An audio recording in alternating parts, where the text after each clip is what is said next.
Vianočná myš je zvláštny tvor. Aj učenci to tvrdia. Nikdy sa neobjaví skôr a vraj je veľmi hrdá. Nedá sa chytiť do pasce. Myška je zviera malé. Chodí si kadiaľ chce, nesadne ľuďom na lep. Celý rok sa kdesi moce. Kto vie, kde má svoj dom? Potom zrazu na Vianoce vylezie z neho Von.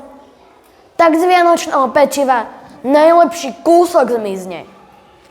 Hoci ho mama ukrýva.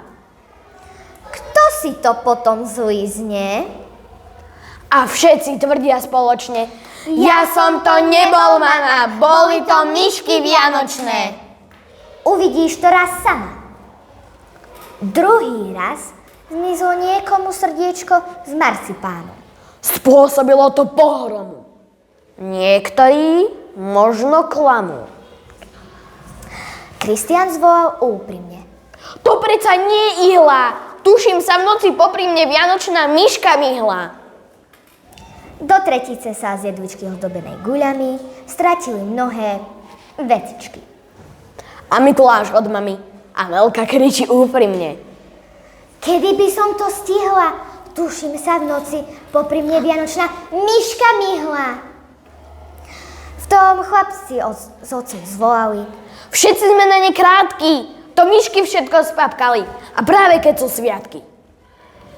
Keď bolo dosť tých hlúpostí, tak ma Marí Kletíško. Až zmiznú všetky sladkosti, bude aj pokoj s myškou.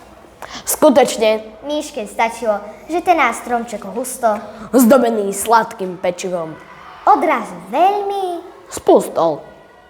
Neverím, že by niekomu na krásne sviatky Vianoc.